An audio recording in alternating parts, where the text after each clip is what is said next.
Ferguson like a good boss, or is he a bit?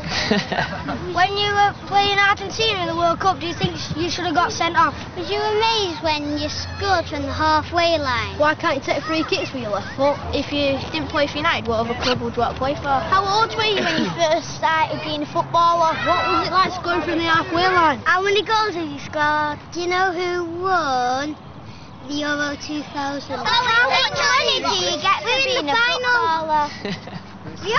How much money? Not much. Not much. It's hard work. My dad said that you get £100. That's what I get. £100. Not as much as your pocket money, Lauren. I will. Alright.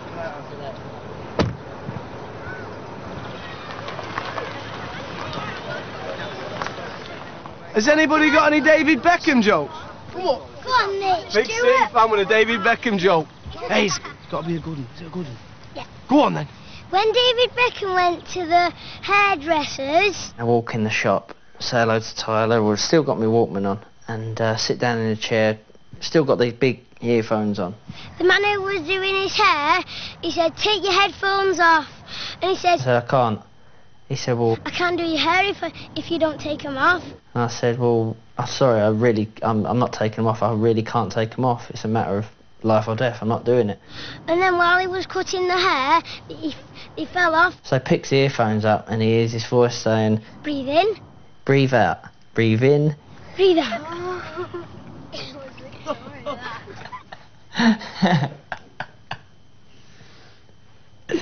I like that one. It really irritates me because he's not thick.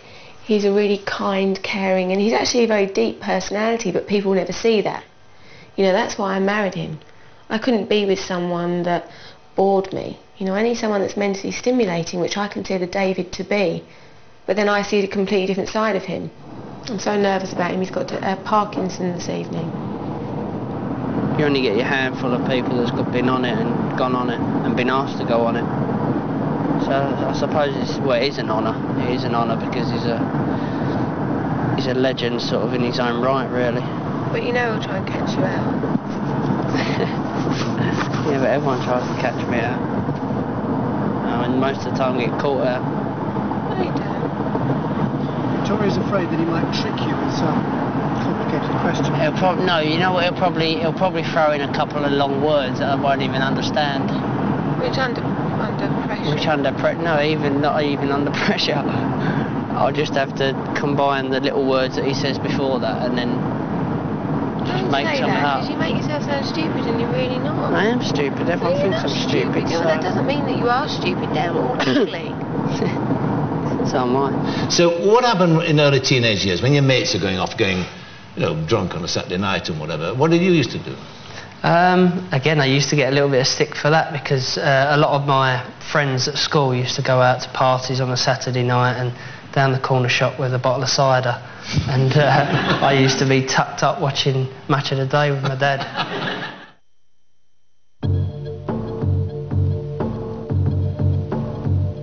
This looks as if it's going to be a good shoot, so I'm looking forward to this one actually. I like coming to these sort of things because you can order in pizzas and McDonald's and someone goes and gets it for you.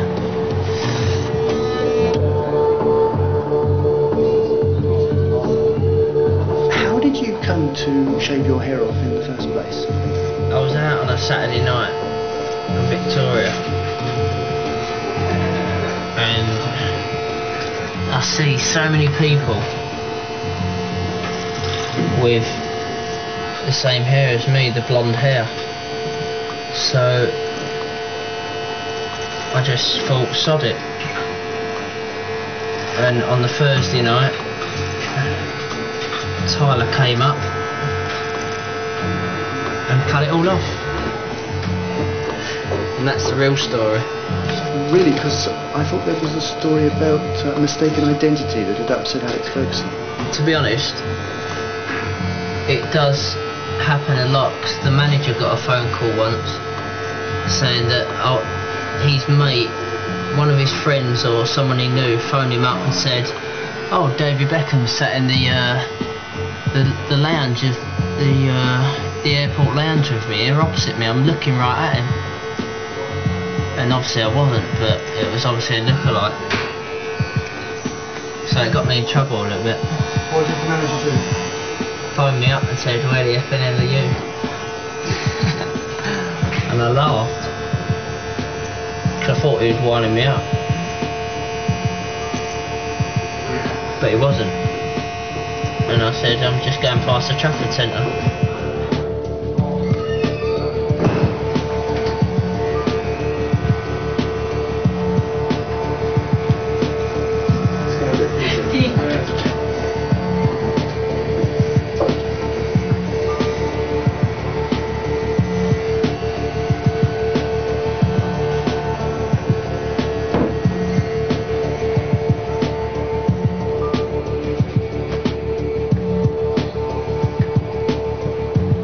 Sell this hair if you want it. You better get about a tenner for it. Do you know they said that? Do you know there's people going down the bins at Vidal Sassoon when I had my hair cut, trying to find the blonde locks. We really just had this idea to do 2 shoots, 2 covers, 2 interviews, one that's purely about the sportsman and one that's purely about the man.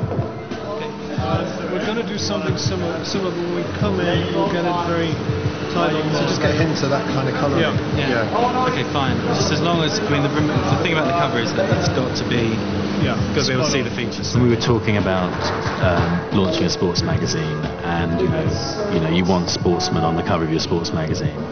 We talked a lot about who we could do, and it came down to who is the most famous sportsman in the country, and across any sport it is David, really. Although they're very, very different, David has almost kind of stepped into the shoes of, say, someone like Paul Gascoigne, where if you say, name a British sportsman that everyone's kind of interested in, and they're equally interested in their life off the pitch as on the pitch, it's unusual to find a sportsman who has such kind of iconic status beyond the stadium, really. So he is quite special. Tilt your head down a little, and now look at me. That's great. That's absolutely perfect.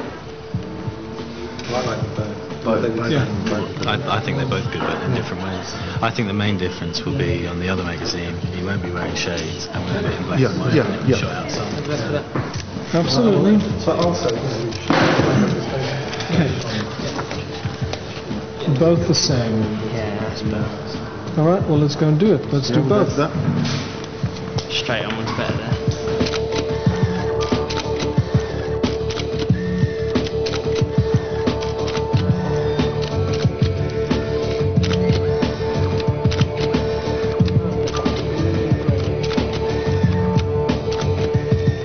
It might be good to do one with the sunglasses and one without, so it's like cuff and toughness. Let's. Wearing? Yes, it's very wearing. It's hard work. It's getting there though. Not long left.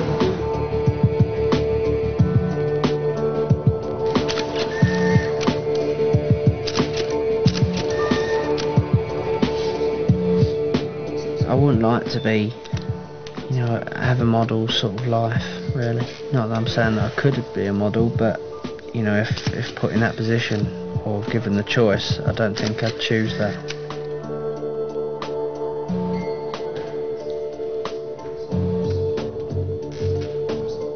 He likes his clothes. He's his own person. If David wants to wear a bandana, that's up to him. If he wants to wear a sarong. And to be fair, he phoned me up when that was coming out, and he said, "Oh, Dad, I've been photographed in a sarong." And I said, "What the bloody hell's that?" And he went, "It's one of them wraparound things." I went, "You Jesse," I said, "you look like a blooming tart." He said, "It's in the papers." So I went, "Oh God." And I thought, and then people were saying, "Have you seen your son?" I said, "No." So I went and bought the papers, and to be fair, I thought it looked quite smart. I rather liked it. When he goes out on his own, I'll always try and advise him to look really horrible. He'll often ring me up and say, "Well, should I wear this or should I wear that? What should I wear?" And I'll always suggest his colours clash, so no one would fancy him anyway. Tonight you've got to be smart, have you? Tonight I've got to be smart, but I don't like to wear a suit really outside of. I feel a bit of a geek going to I should wear a suit though, really. I don't think